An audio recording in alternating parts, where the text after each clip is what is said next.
Hello students, I am Ghanshyam Kumar Srivastava, physics teacher for NEET and JEE. Oscillation के theory के सारे videos आप लोगों को पहले ही मिल चुके हैं। उसके बाद न्यूमेरिकल के लिए जो मॉड्यूल मैंने आप लोगों को दिया था, जो प्रैक्टिस सेट मैंने आपको दिया था, उसके क्वेश्चंस आपको हम करवा रहे थे। उसी आर्डर में प्रीवियस ईयर्स के क्वेश्चंस आपको हम सॉल्व करवा रहे थे और इसके भी आपको 3 वीडियो मिल चुके हैं। अब आप उसी के आगे देखें। इस वीडियो में ऑसिलेशन के प्रीवियस ईयर्स के क्वेश्चन से डिस्कस किए जाएंगे और उसी के होंगे जो मॉड्यूल मैंने आप लोगों को दिया था। उसमें क्वेश्चन नंबर 25 तक मैंने आप लोगों को बता दिया था। अब आप देखें क्वेश्चन नंबर 26। इस क्वेश्चन में दिया है, in a simple harmonic motion when the displacement is 1/2 the amplitude, what fraction of the total energy is kinetic. तो सिंपल क्वेश्चन है और ट्रेडिशन है, इसी तरीके के क्वेश्चन आप लोगों से पूछे भी जाते हैं।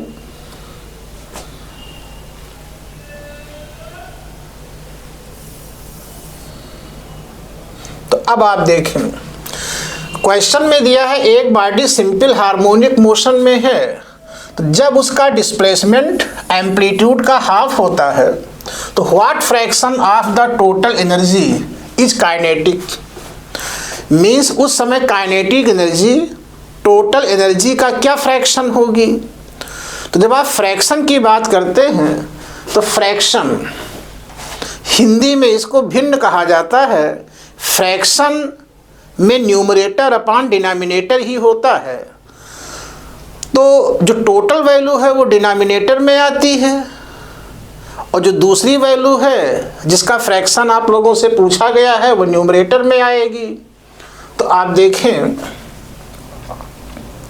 तो आपसे kinetic energy upon total energy पूछी गई है, तो आप पहले कैलकुलेट करें।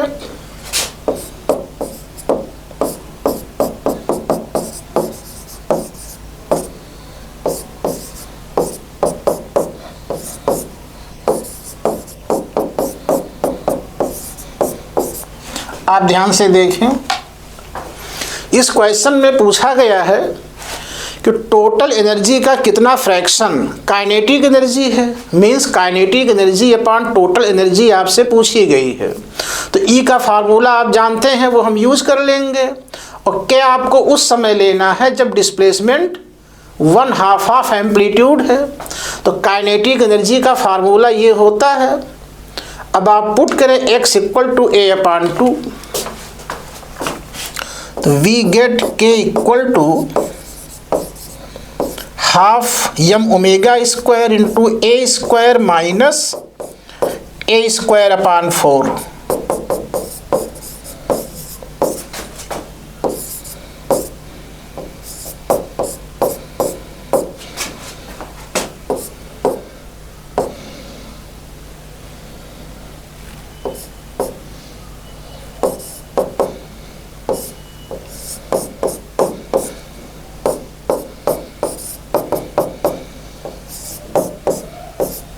आप देखें, तो अब आपने x की वैल्यू पुट किया, तो x = a/2, तो यह हो गया a²/4।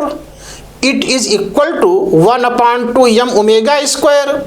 a² आप कॉमन ले लें, 1 - 1/4 इज 3/4। और आप जानते हैं कि इस वैल्यू को ही आप कहते हैं टोटल एनर्जी ऑफ पार्टिकल। तो इसके प्लेस पर आप कैपिटल E लिखें, तो then k = E × 3/4, then k/E = 3/4। तो यह आपका 4th ऑप्शन हो गया। आप इसे नोट करें, फिर आपको हम आगे बताते हैं।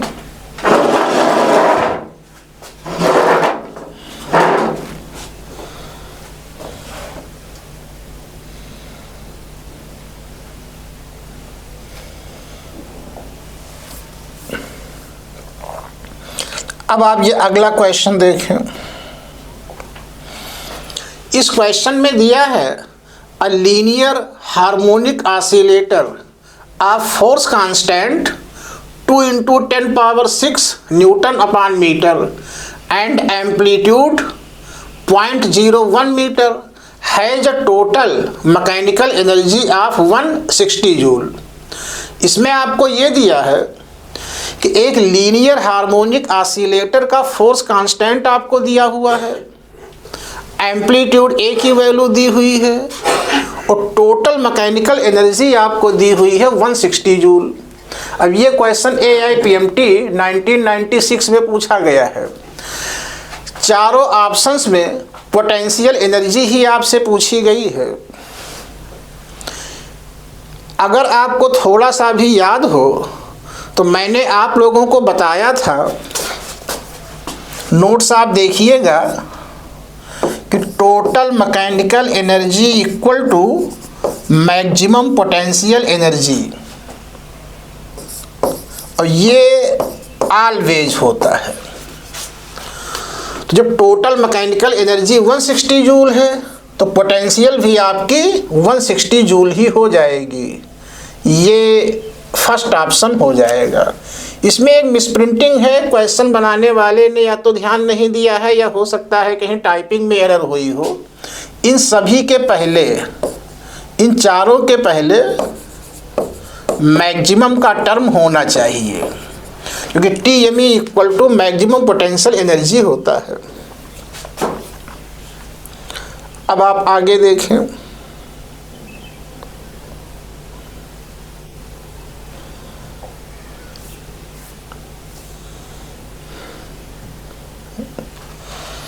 अब आप देखें, इस क्वेश्चन में दिया है a body execute simple harmonic motion with an amplitude A at what displacement from the mean position is the potential energy of the body is 1/4 of its total energy।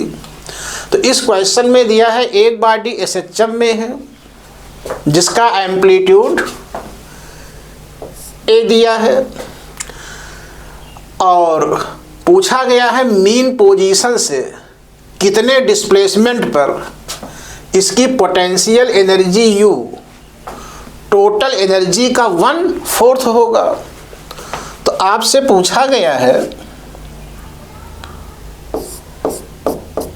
For what value of X potential energy equal to total energy upon 4। मतलब mean position से कितने distance पर U की value total energy का 1/4 है। तो अब आप U का वही फार्मूला लिखें जो X के टर्म्स में होता है, और वह फार्मूला है 1/2 m omega square x square equal to 1/4। और कैपिटल E का फार्मूला पुट करें तो capital E is equal to half m omega square A square. अब half m omega square half m omega square से cancel, तो we get x equal to plus minus A/2। तो इस position पर U की value E की value का 1/4 होगा। अब आप ऑप्शंस देखें, यहाँ पर एम्पलीट्यूड को कैपिटल A से डिनोट किया गया है, तो आप इसी को लिख दें x equal to plus minus capital A/2। तो सेकंड ऑप्शन हो गया।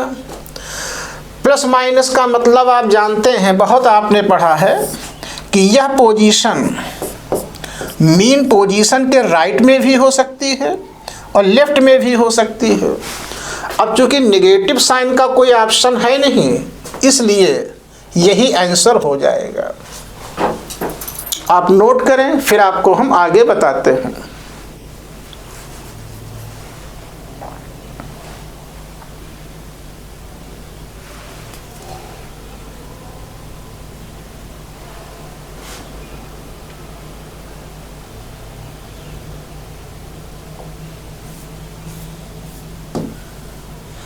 अब आप ये क्वेश्चन देखें, ये बहुत अच्छा क्वेश्चन है और AIPMT 1991 में पूछा गया है। इसमें आपको दिया है the angular velocity and the amplitude of a simple pendulum is omega and A respectively at a displacement x from the mean position if the kinetic energy is T and potential energy is V, then the ratio of T to V। ये तो formula base है। इसमें दिया है कि एक simple pendulum का omega और A आपको दिया हुआ है, मतलब एक सिंपल पेंडुलम की एंगुलर वेलोसिटी ओमेगा है, एम्पलीट्यूड A है और एक डिस्प्लेसमेंट x पर T/v आपसे पूछा गया है।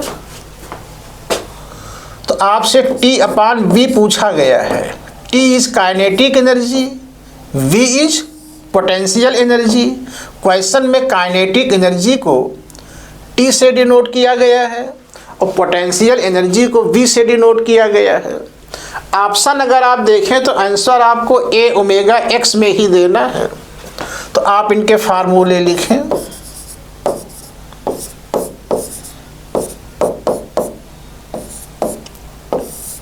काइनेटिक एनर्जी का फार्मूला ये है और पोटेंशियल एनर्जी का फार्मूला ये है। अब ये कैंसिल हो गया तो सॉल्व है। ये कौन सा ऑप्शन हुआ?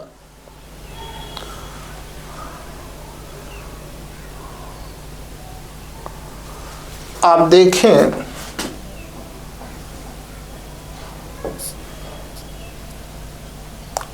सारी ये x होगा ये, तो ये हुआ A² माइनस x² अपान x²। ये आपका थर्ड ऑप्शन हो गया।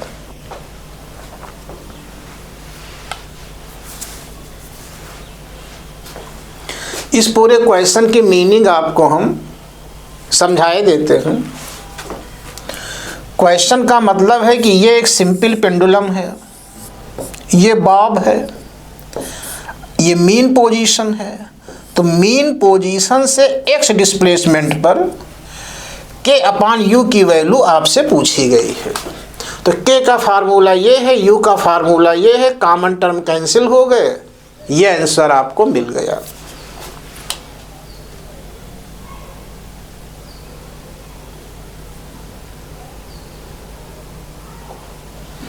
अब आप अगले क्वेश्चन पर आवे।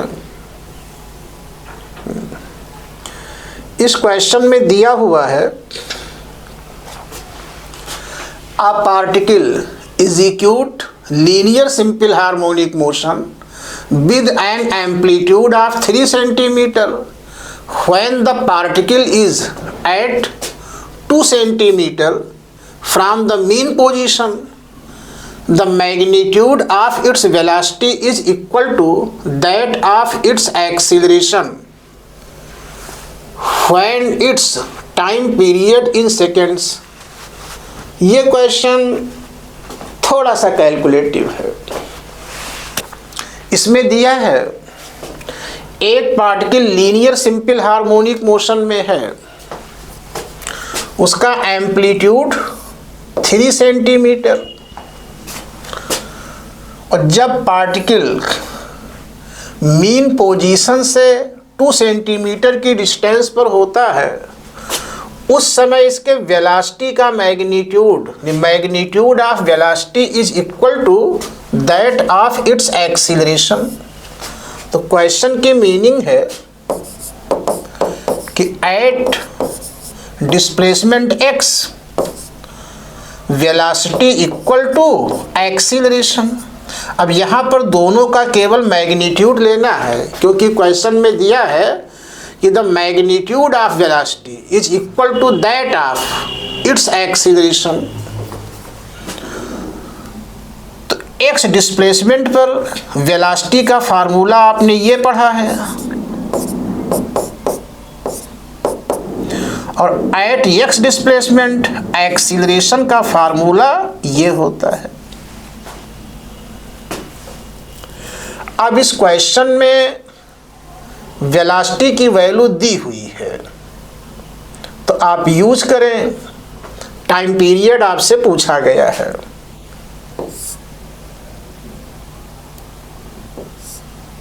एक्स आपको दिया हुआ है, तो ए 3 सेंटीमीटर है, ये हो गया 9।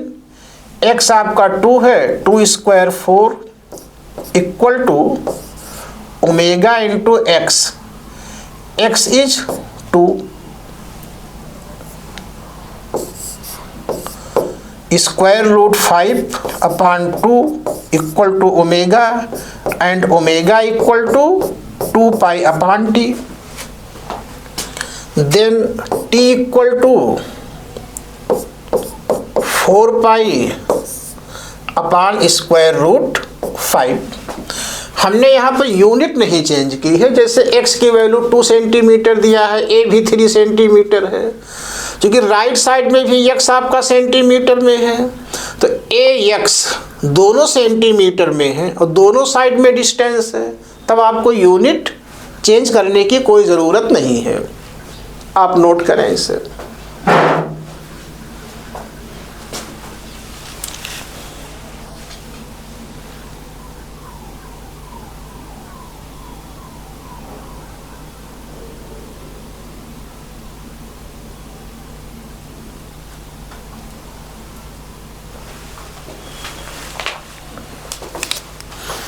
अब आप ध्यान से देखें, ऐसे ही क्वेश्चन आप लोगों से पूछे जाते हैं, बहुत लेंदी नहीं होते हैं, ये ध्यान रखिएगा। और कैलकुलेशन करते समय यूनिट आप तभी चेंज करेंगे जब एक ही फार्मूले में अलग अलग सिस्टम की यूनिट हो। अगर सेम फार्मूले में सेम सिस्टम की यूनिट को फॉलो किया गया है, तब हमें चेंज करने की ऐसी कोई आवश्यकता नहीं है। इक्वेशन के दोनों साइड में सेम यूनिट होने पर वो एक दूसरे को कैंसिल आउट कर देते हैं।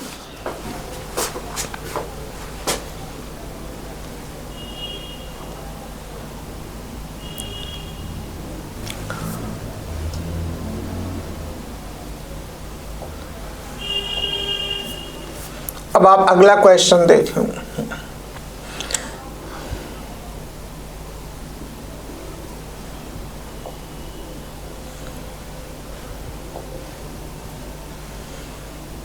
अब आप देखें,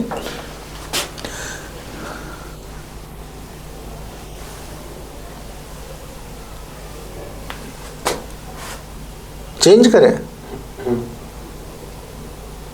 ये कैसे हटेगा? क्लिक करिए, स्क्रीन पे बच गई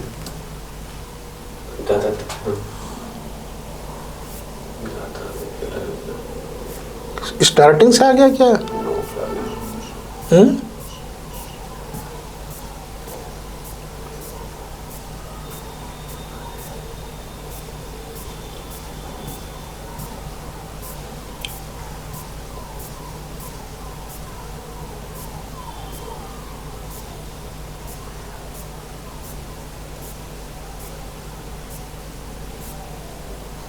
हाँ, ये क्वेश्चन हुआ था। अब आप देखें, अब आप इस क्वेश्चन को ध्यान से देखें। इसमें दिया है a spring of force constant K is cut into lengths of ratio 1:2:3. They are connected in series and the new force constant is K dash. Then they are connected in parallel and force constant is K double dash. Then K dash ratio K double dash क्या होगा? ये question simple harmonic motion का नहीं है। इस theory का simple harmonic motion में जब आप स्प्रिंग पेंडुलम की स्टडी करते हैं तो वहाँ पर यूज़ आ जाता है। इसके बारे में लॉज ऑफ मोशन के चैप्टर में जब आपको हम आइडियल स्प्रिंग की प्रॉपर्टीज़ के बारे में बता रहे थे, तब मैंने बताया था। हम एक बार रिपीट किए देते हैं। अगर आप 2 या 2 से ज़्यादा स्प्रिंग का कॉम्बिनेशन लेते हैं तो कॉम्बिनेशन आप या तो सीरीज लेंगे या पैरेलल लेंगे। अगर आप सीरीज कॉम्बिनेशन लेते हैं तो इक्विवेलेंट स्प्रिंग कांस्टेंट सभी स्प्रिंग के स्प्रिंग कांस्टेंट के रेसिप्रोकल का सम होगा। और अगर आप दो या दो से ज़्यादा स्प्रिंग का पैरेलल कॉम्बिनेशन लेते हैं तो then equivalent spring constant is equal to sum of spring constants of all springs. आप इसको ऐसे भी ध्यान में रख सकते हैं कि आपके सिलेबस में स्प्रिंग कॉम्बिनेशन का इक्विवेलेंट कांस्टेंट ठीक वैसे ही कैलकुलेट किया जाता है जैसे इलेक्ट्रोस्टैट में आप पैरेलल प्लेट कैपेसिटर का इक्विवेलेंट कैपेसिटेंस कैलकुलेट करते हैं। कैपेसिटेंस के कॉम्बिनेशन में सीरीज होने पर आप रेसिप्रोकल ऐड करते हैं। आप यूज करते हैं 1/C equivalent equal to 1/C1 plus 1/C2 plus 1/C3 plus and so on. और पैरेलल कॉम्बिनेशन होने पर आप यूज करते हैं C equivalent equal to C1 plus C2 plus C3 plus and so on. तो वही थ्योरी स्प्रिंग के case में अप्लाई की जाती है। अब आपको हम इसका सॉल्यूशन बताते हैं, आप ध्यान से देखिएगा, थोड़ा आपको इसे समझना पड़ेगा। तो इस क्वेश्चन में दिया है एक स्प्रिंग है, ठीक है, ये स्प्रिंग है, इसका फोर्स कांस्टेंट K है, इसको 3 पोर्शन में डिवाइड किया गया है। तो आप 3 पोर्शन में डिवाइड कर दो। इनका जो लेंथ रेशियो है वो 1:2:3 है। मीन्स अगर इसकी लेंथ L है तो इसकी 2L होगी, इसकी 3L होगी। अब इनका स्प्रिंग कांस्टेंट क्या होगा?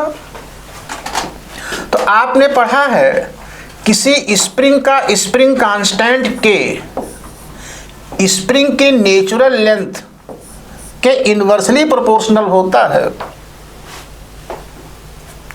तो जिसकी लेंथ कम है उसका स्प्रिंग कांस्टेंट ज़्यादा होगा।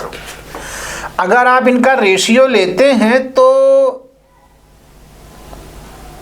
प्रोपोर्शन आप ऐड करें 3 + 2 + 1 6, तो हम इस तरीके से लिख सकते हैं इसका फोर्स कांस्टेंट 6K है, तो इसकी लेंथ डबल है तो स्प्रिंग कांस्टेंट हाफ हो जाएगा। इसकी लेंथ 1/3 है तो स्प्रिंग कांस्टेंट 2K हो जाएगा। अब आप देखें वहाँ के क्वेश्चन में भी मैंने बताया था अगर आप तीनों टुकड़ों का सीरीज कॉम्बिनेशन लेते हैं तो सीरीज कॉम्बिनेशन का मतलब ये है इन दोनों को ज्वाइन करेंगे और इन दोनों को ज्वाइन करेंगे। तो ज्वाइन करने का मतलब मान लो आप वेल्ड करते हैं, आप इन दोनों की वेल्डिंग करा देते हैं, इन दोनों एंड की वेल्डिंग करा देते हैं, तब तो आपको यही ओरिजिनल स्प्रिंग मिल जाएगी। तो अगर आप किसी स्प्रिंग को 2 या 2 से ज़्यादा पीस में काटते हैं और बाद में उनका सीरीज कॉम्बिनेशन लेते हैं तब आपको ओरिजिनल स्प्रिंग ही मिलेगी। और जब ओरिजिनल स्प्रिंग मिलेगी तब उसका स्प्रिंग कांस्टेंट वही होगा जो ओरिजिनल स्प्रिंग का था। तो सीरीज कॉम्बिनेशन में आपको ओरिजिनल स्प्रिंग ही मिल रही है। तो हम लिखेंगे इन सीरीज के इक्विवेलेंट, इसको क्वेश्चन में K' से डिनोट किया गया है, ये इक्वल टू होगा spring constant of original spring. और पैरेलल में हमें फार्मूला यूज करना पड़ेगा। तो K इक्विवेलेंट इक्वल टू, इसे K" से डिनोट किया गया है। और पैरेलल कॉम्बिनेशन में K इक्विवेलेंट इन सभी के सम के इक्वल होता है। तो आप लिखेंगे K1 6K plus K2 3K plus K3 2K equal to 11K। अब आप रेशियो ले लें K' upon K" equal to K/11 के इक्वल टू 1:11। तो अगर आप ध्यान से देखें, अगर आपको थ्योरी क्लियर है तो कोई ये टाइम टेकिंग क्वेश्चन नहीं है। यहाँ तक आपने लिखा, अब चूंकि हम आपको वीडियो के थ्रू बता रहे हैं तो हमने इतनी चीज़ें लिख दी हैं। एग्जामिनेशन में इसकी आवश्यकता नहीं है, तुरंत आपने लिखा K' की वैल्यू K है और पैरेलल में सीधे सीधे ऐड किया जाता है, तीनों का सम 11K। तो K और 11K का रेशियो 1:11 हो गया। यानी जब एग्जामिनेशन में आप करेंगे तो सिंपली लिखेंगे सीरीज में K है और पैरेलल में ये काम आपको करना पड़ेगा, इतना तो करना पड़ेगा, सीरीज में K ही रहेगा और पैरेलल में सबका सम क्या है 11K। तुरंत आपने ऑप्शन देख लिया 1:11। आप नोट करें, फिर आपको हम आगे बताते हैं।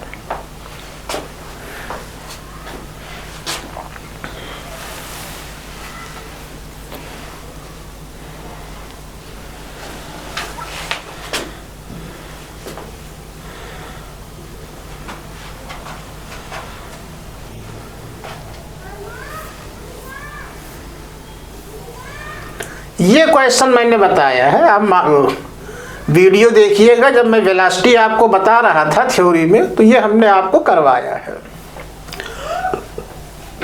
अब आप ये देखें क्वेश्चन नंबर 33। इस क्वेश्चन में दिया है a particle is executing simple harmonic motion, its maximum acceleration is alpha and maximum velocity is beta, then its time period of vibration। तो इस क्वेश्चन में SHM का मैक्सिमम एक्सीलरेशन दिया हुआ है, मैक्सिमम वेलोसिटी दी हुई है, टाइम पीरियड आपसे पूछा गया है। बिल्कुल फार्मूला बेस्ड क्वेश्चन है। तो आप दोनों का रेशियो ले लें, Amax upon Vmax, Amax alpha, Vmax beta. ये क्वेश्चन में दिया है और Amax का फार्मूला होता है Amax equal to ω² A, Vmax equal to A omega. तो A से cancel equal to omega,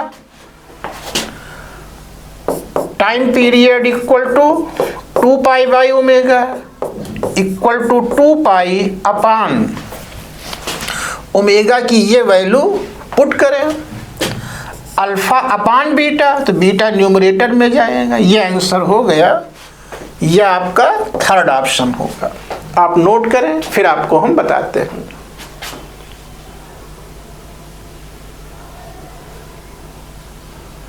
Amax, Vmax, maximum force, maximum kinetic energy, इन सब का एप्लीकेशन आता रहता है, क्वेश्चंस पूछे जाते हैं।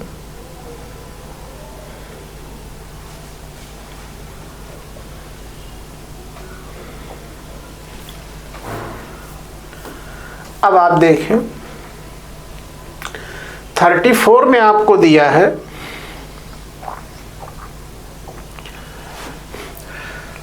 the period of oscillation of a mass m suspended from a spring of negligible mass st, if along with it another mass m is also suspended, the period of oscillation will now be। इस question में आपको दिया है the period of oscillation of a mass m suspended from a spring of negligible mass st means एक ideal spring से जब मास m को suspend किया जाता है तब इसका टाइम पीरियड t है। अगर अनदर मास जिसकी वैल्यू यही है इसके साथ अटैच किया जाए तब टाइम पीरियड क्या होगा। तो इनिशियल केस में मास m है, फाइनल केस में मास आपका डबल l हो गया है। और in this case t equal to 2π√m upon k। तो पहले m मास को अटैच करके ऑसिलेट किया जाता है, बाद में मास को 2m किया गया है। दोनों केस में k की वैल्यू सेम है, तो then t proportional to square root mass. इसके बेसिस पर आप ऐसे देख लें, कुछ उसमें करना क्या है, मास आपका डबल हुआ है तो टाइम पीरियड क्या होगा, स्क्वायर रूट 2 टाइम्स हो जाएगा, या 2m लिखेंगे, स्क्वायर रूट 2 टाइम्स हो जाएगा। अगर आप बिल्कुल प्रॉपर सॉल्यूशन में ही जाना चाहें, वो भी आप देख लें, हर तरीके की चीज़ें आपको पता होनी चाहिए।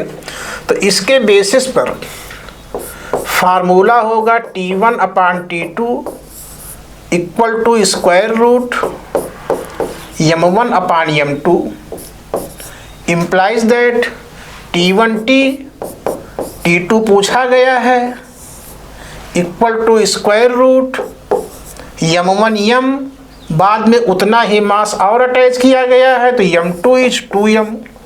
अब आप खुद देखें, m से cancel, we get T2 equal to square root 2 into T. यहाँ पर ये ध्यान रखिएगा, हालांकि ऐसा कोई ऑप्शन है नहीं, स्क्वायर रूट केवल 2 के ऊपर है। एग्जामिनेशन में कभी कभी क्या होता है, अगर एक ऑप्शन ऐसे दिया होता तो बच्चों का ध्यान इधर नहीं जाता है, वो डिफरेंशिएट नहीं करते हैं, जल्दबाजी भी होती है, एग्जाम में टाइम प्रेशर भी होता है। तो ये ध्यान रखिएगा, ये आंसर होगा, 4th ऑप्शन हुआ। आप नोट करें, फिर आपको हम अगला क्वेश्चन बताते हैं।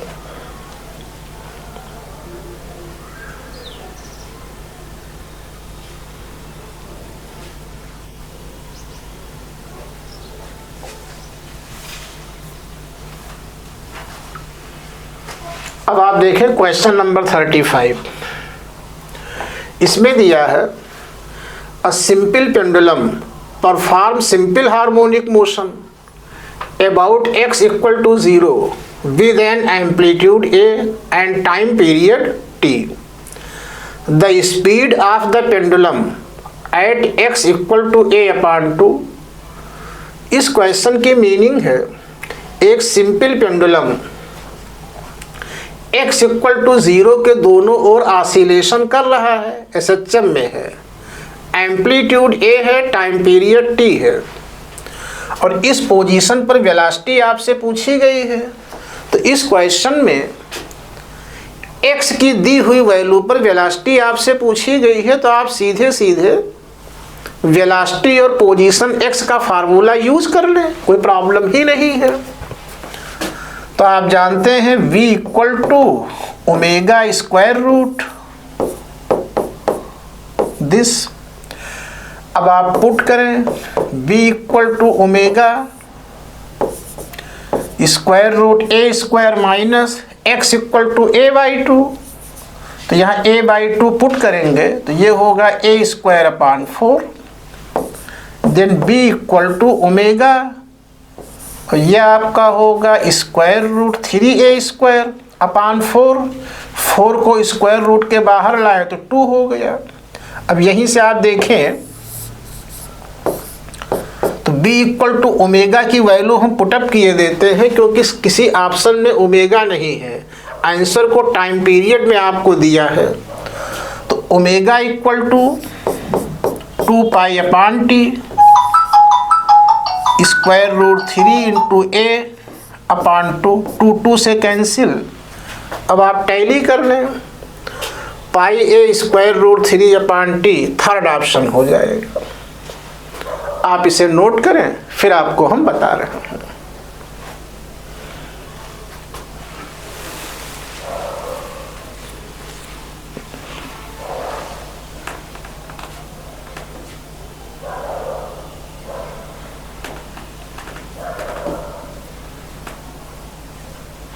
ये क्वेश्चन तो थ्योरेटिकल है, बहुत हमने बताया है, यहाँ पर एक्सटेंशन डबल होगा, 2mg/k होगा।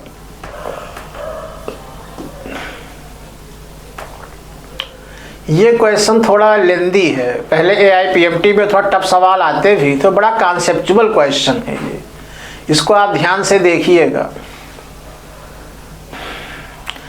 इसमें दिया है a point perform simple harmonic oscillation of period t and the equation of motion is given by x equal to a sin omega t plus pi/6 after the elapse of what fraction of the time period the velocity of the point will be equal to half of its maximum velocity। हाँ, ये question थोड़ा टेढ़ा है। इसमें दिया है एक point simple harmonic oscillation कर रहा है, जिसकी इक्वेशन आपको दी हुई है। इस इक्वेशन में इनिशियल फेज π/6 है। After the ellipse of what fraction of time period, time period जो कैपिटल टी है उसके कितने फ्रैक्शन टाइम इलेप्स होने के बाद, मीन्स व्यतीत होने के बाद, कितना टाइम पास होने के बाद वेलोसिटी मैक्सिमम वेलोसिटी का हाफ हो जाएगी। इसका मतलब पूछा गया है। हम थोड़ा डायग्राम भी इसमें बना देते हैं। तो बॉडी मान लो ये x = 0 है। यहाँ पर पॉइंट ने मोशन x = 0 से नहीं स्टार्ट किया है। यहाँ पर फाई की वैल्यू 0 या पाई होती है, और 5 π/6 कहाँ पर होता है। अब ये सब पता होना चाहिए कि x = a/2 की पोजीशन पर फाई की वैल्यू π/6 होती है। इससे पता चलता है कि पार्टिकल ने अपना मोशन कहाँ से स्टार्ट किया है, इस पोजीशन से स्टार्ट किया है। अब कितने टाइम के बाद, after what time velocity equal to half of maximum velocity. तो आपको वो पोजीशन पता करनी होगी जिस पोजीशन पर वेलोसिटी मैक्सिमम वेलोसिटी का हाफ होती है। तो यहीं से आप देखते जाएं। हम v का फार्मूला लिखते हैं ω² a² - x² equal to half b max a omega. तो ओमेगा ओमेगा से कैंसिल हो जाएगा, बोथ साइड का स्क्वायर करें तो ये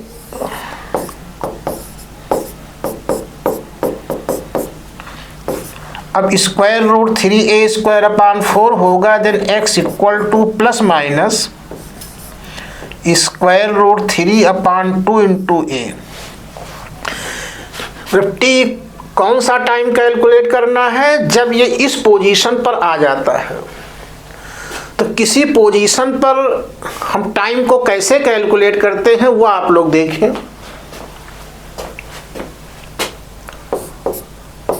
उसके लिए आप वीडियो देखिएगा। उसका तरीका ये होता है, आप सिंपल हार्मोनिक मोशन की स्टैंडर्ड इक्वेशन लिखें। अब चूंकि इक्वेशन आपको दी हुई है तो फिर आप यही इक्वेशन यूज करेंगे। अब ये आपका स्टार्टिंग टाइम है। फाइनल टाइम वो कैलकुलेट करना है जब x की वैल्यू ये हो जाती है। तो आप x की यही वैल्यू पुट करें। अब पुट करने में ये क्वेश्चन आता है कि हम प्लस साइन लें या माइनस। तो नॉर्मली हम लोग पॉजिटिव डायरेक्शन से ही लेते हैं। तो आप पुट करें x होगा √3/2a equal to a sign, और यहाँ पे t ω/t प्लस π/6 t आपको कैलकुलेट करना, तो a से कैंसिल। अब √3/2 के प्लेस पर आप लिखोगे sine 60 degree equal to sine ω/t plus π/6। अब साइन कैंसिल हो जाएंगे। 60 डिग्री के प्लेस पर लिखोगे π/3 इक्वल टू ω/t प्लस π/6। अब आप यहीं से देख लें। तो then ω/t equal to π/6 minus π/3 equal to π/6 implies that t equal to π/6 ओमेगा। और आंसर आपको टाइम पीरियड कैपिटल T के टर्म्स में देना है, तो इक्वल टू π/6 और ओमेगा के प्लेस पर लिखेंगे 2 पाई अपान टी, तो इक्वल टू टी अपान 12।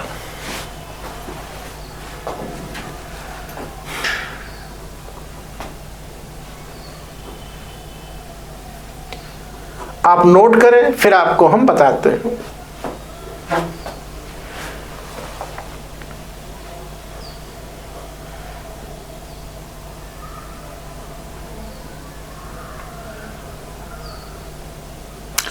तो अब आपने क्या कैलकुलेट किया, पूछा गया है वह टाइम क्या होगा जब इसकी वेलोसिटी मैक्सिमम वेलोसिटी का हाफ होगी। तो जब वेलोसिटी मैक्सिमम वेलोसिटी का हाफ होती है, वो पोजीशन आपकी ये है, तो इसी पोजीशन तक आने में बॉडी कितना टाइम लेगी। स्टार्टिंग हमने कहाँ से लिया है, π/6 जो क्वेश्चन में आपको दिया हुआ है। तो अब आपने कैलकुलेट किया तो टाइम की वैल्यू आपको ये मिल गई t/12।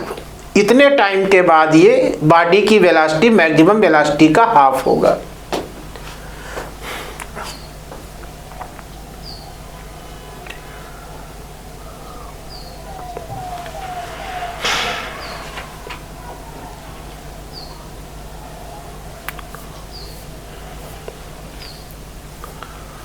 अब आप ये क्वेश्चन देखें, अब आप देखें ये क्वेश्चन थोड़ा सा लेंदी है और इस तरीके के क्वेश्चन पहले पूछे भी जाते रहे हैं। तो आप देखें ये AIPMT 2007 में पूछा गया है और क्वेश्चन आप पढ़िएगा, हम आपको समझाए देते हैं क्वेश्चन में दिया क्या है। इसमें आपको ये दिया है, ये एक आइडियल स्प्रिंग है जिसका एक एंड यहाँ से अटैच है, ये फ्री एंड है, इसके ऊपर एक मास को रखा गया है, मास की वैल्यू आपको दी हुई है। यहाँ पर स्प्रिंग को टाइट नहीं किया गया है, ज्वाइंट नहीं है, सिंपली मास को रखा गया है। अब ब्लॉक को नीचे की ओर प्रेस करके छोड़ दिया जाता है, तब ये ऊपर नीचे ऑसिलेशन करेगा। वर्टिकल डायरेक्शन को हम y एक्सिस मान लेते हैं, तो हम यहाँ पर इस पोजीशन को y = 0 मानते हैं और ये ऊपर नीचे ऑसिलेशन कर रहा है। जब ये ऊपर की ओर मोशन करेगा, मतलब ऊपर मोशन करे या नीचे, एक्सीलरेशन की डायरेक्शन हमेशा टुवर्ड्स मीन पोजीशन ही होगी। तो ऊपर जाते समय एक्सीलरेशन की डायरेक्शन डाउनवर्ड है, जब ये नीचे आएगा तो एक्सीलरेशन की डायरेक्शन अपवर्ड है। क्वेश्चन में पूछा गया है किस एम्पलीट्यूड पर ब्लॉक स्प्रिंग को छोड़ देगा, तो ज्वाइंट यहाँ पे नहीं है। यहाँ पर वही थ्योरी अप्लाई करेंगे, अगर कोई सॉलिड बॉडी एक सॉलिड सरफेस के ऊपर रखी हुई है तो वो बॉडी सरफेस को कब छोड़ती है। कोई सॉलिड बॉडी अगर सॉलिड सरफेस के कांटेक्ट में है तो सरफेस को छोड़ने की एक ही कंडीशन होती है, जब नॉर्मल की वैल्यू 0 हो जाए। तो आप देखिए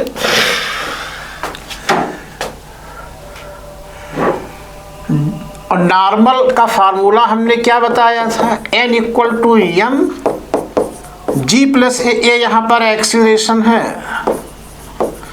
व्हेन एक्सीलरेशन इज अपवर्ड। याद करिएगा, लॉज ऑफ मोशन का नोट्स आप देखिएगा, n = m g-a होता है व्हेन एक्सीलरेशन इज डाउनवर्ड। तो इस केस में तो n की वैल्यू 0 हो नहीं सकती, जो कि इन दोनों को ऐड किया जा रहा है, मास भी 0 नहीं है। तो n = 0 इसी केस में हो सकता है।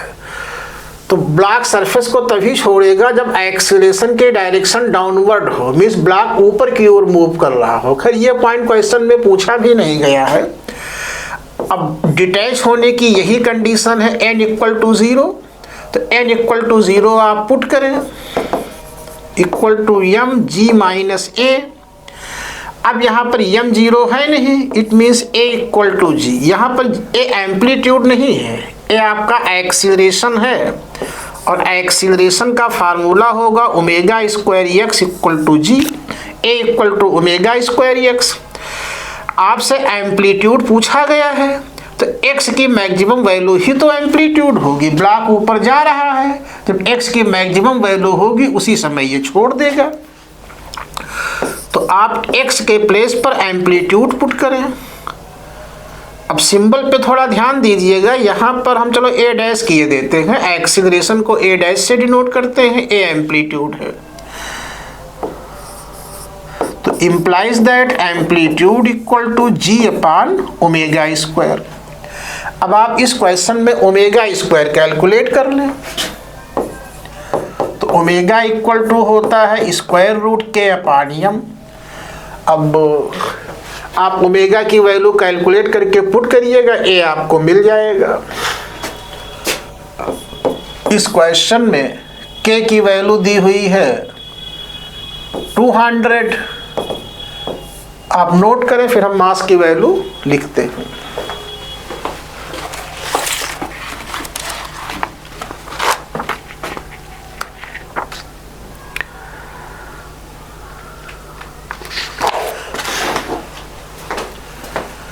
मास आपका 2 kg है, तो ये इक्वल टू क्या हो गया 10।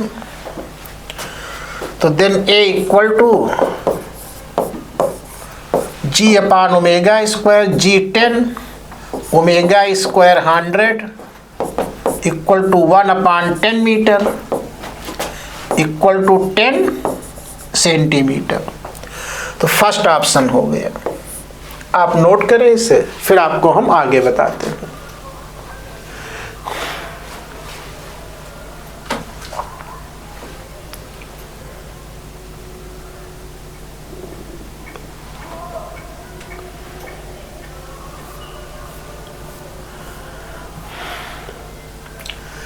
अब आप देखें क्वेश्चन नंबर 39। इसमें आपको दिया है a particle execute simple harmonic oscillation with an amplitude a, the period of oscillation is t, the minimum time taken by the particle to travel half of the amplitude from the equilibrium position. ये तो बहुत simple question है। एक particle simple harmonic motion में है, उसका time period capital T है। The minimum time taken by the particle to travel half the amplitude from the equilibrium position. तो इक्विलिब्रियम पोजीशन हम x इक्वल टू 0 को मानते हैं। आना कहाँ है, हाफ एम्पलीट्यूड। तो इतने टाइम को हमने बार बार बताया है, ये t/12 होता है। यहाँ पे जो मिनिमम टर्म लिखा है ये गलत है, इसकी कोई ज़रूरत नहीं है, केवल टाइम ही होना चाहिए, क्योंकि यहाँ मिनिमम मैक्सिमा की कोई बात ही नहीं होती है। मीन पोजीशन से हाफ एम्पलीट्यूड तक का टाइम t/12 होता है, और हाफ एम्पलीट्यूड से एक्सट्रीम तक आने का टाइम t/6 होता है।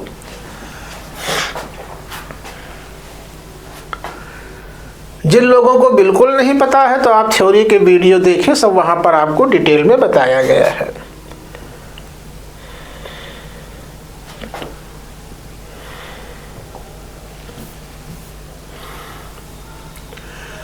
इसमें दिया 2 springs of spring constant K1 and K2 are joined in series. The effective spring constant of the combination, तो यहाँ पर K1 और K2 का सीरीज कॉम्बिनेशन है। तो then 1 upon K equivalent equal to 1 upon K1 plus 1 upon K2।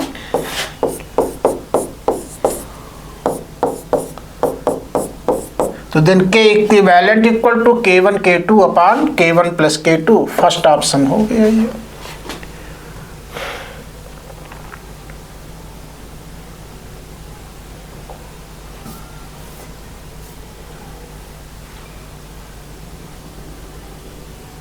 ये सब तो बहुत सिंपल चीजें हैं, इसमें क्या बताना है।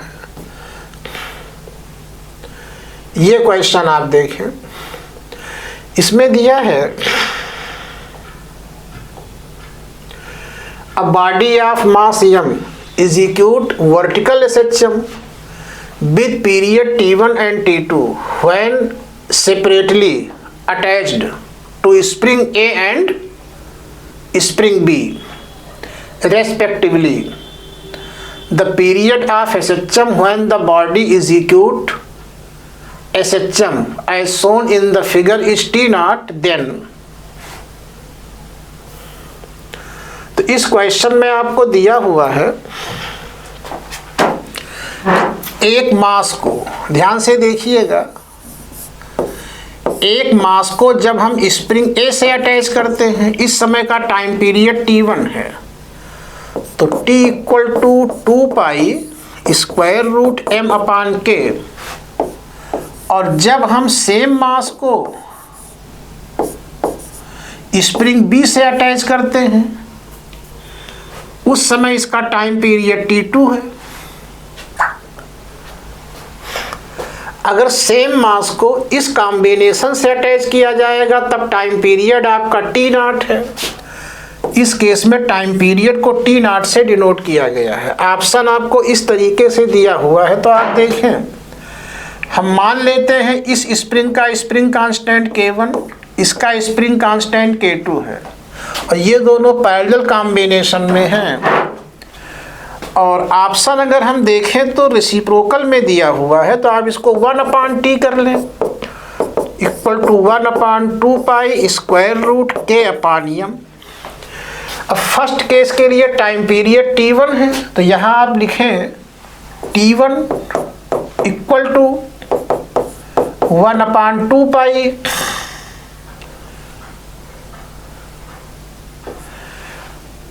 आप इसको स्क्वायर भी कर लें, क्योंकि दो ऑप्शन आपको स्क्वायर में दिए हुए हैं, उससे थोड़ी आसानी हो जाएगी।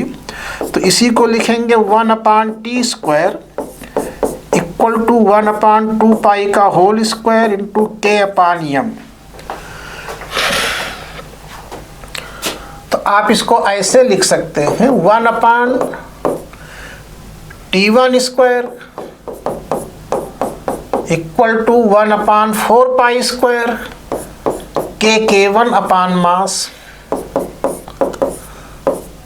और जब T आपका T2 है तो K आपका K2 है, मास वही है, तो T2 पुट करेंगे तो 1/4 पाई स्क्वायर K2 अपान मास। जब आप कॉम्बिनेशन की बात करेंगे तो 1/T0 square equal to 1/4 pi square, तो K के प्लेस पर K इक्विवेलेंट हो जाएगा, और पैरेलल कॉम्बिनेशन का K इक्विवेलेंट होता है K1 प्लस K2, दोनों पैरेलल कॉम्बिनेशन में हैं, तो K के प्लेस पर आप K इक्विवेलेंट पुट करेंगे, मास आपका वही है। अगर आप इसको ब्रेक करें तो आप खुद देखें, ये हुआ 1/4 pi square K1 upon M plus 1/4 pi square K2 अपान M।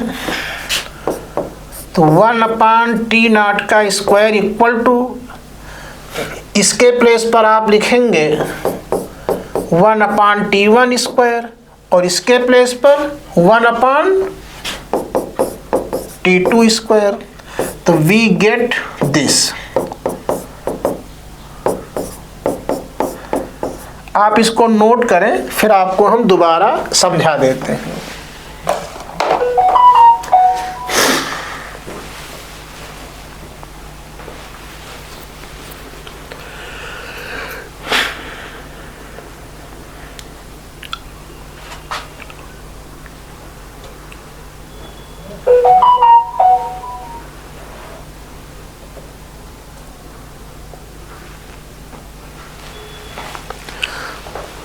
अब आप देखें, इस क्वेश्चन में दिया है ये दो स्प्रिंग है, ये मास है। जब मास को अकेले A से अटैच किया जाता है उस समय टाइम पीरियड T1 है। जब सेम मास को केवल B से अटैच किया जाता है उस समय ऑसिलेशन का टाइम पीरियड T2 है। तो टाइम पीरियड का फार्मूला ये है, तो then 1/T equal to this. अब दोनों साइड का स्क्वायर करें तो ये रिजल्ट आपको मिल गया। अब आप देखें, पहले ये फार्मूला हम इस कंडीशन में अप्लाई करते हैं, तो कैपिटल T1 K1 मास आपका वही है, तो then 1/T1 square equal to 1/4 pi square K1 upon M। जब आप सेम फार्मूला इस कॉम्बिनेशन में अप्लाई करेंगे तो T2 K2 ये रिजल्ट आपको मिला। अब सेम मास इन दोनों के साथ इस डायग्राम से कॉम्बिनेशन कर रहा है, ये दोनों पैरेलल कॉम्बिनेशन में हैं। तो मैंने आप लोगों को बताया था अगर मास एक है, स्प्रिंग एक से ज़्यादा है, तब भी यही फार्मूला वैलिड होता है। बस के स्थान पर हम के इक्विवेलेंट ले लेते हैं, तो फार्मूला हम यही यूज़ करेंगे। अब टाइम पीरियड को T0 से डिनोट किया गया है, then 1/T0 square equal to, पर जहाँ K है वहाँ K इक्विवेलेंट होगा, और K इक्विवेलेंट इन दोनों का सम होगा, क्योंकि पैरेलल कॉम्बिनेशन है। तो ये रिजल्ट मिला। अब आपने 1/4 पाई स्क्वायर से इसको मल्टीप्लाई किया है, तो ये रिजल्ट आपको मिला। अब आप यहाँ से देखो, ये value 1/T1 square, this value is equal to 1/T2 square. तो ये आंसर आपको मिला। तो ये फोर्थ ऑप्शन आपका हो जाएगा। अब ऑसिलेशन में कोई ऐसे क्वेश्चंस नहीं है जो आपको बहुत ज़्यादा बताया जाए। तो अब ऑसिलेशन के न्यूमेरिकल फिनिश हुए। अब अगला वीडियो हम आपको किसी दूसरे टॉपिक का देंगे। यह वीडियो इसी के साथ फिनिश होता है। Thank you.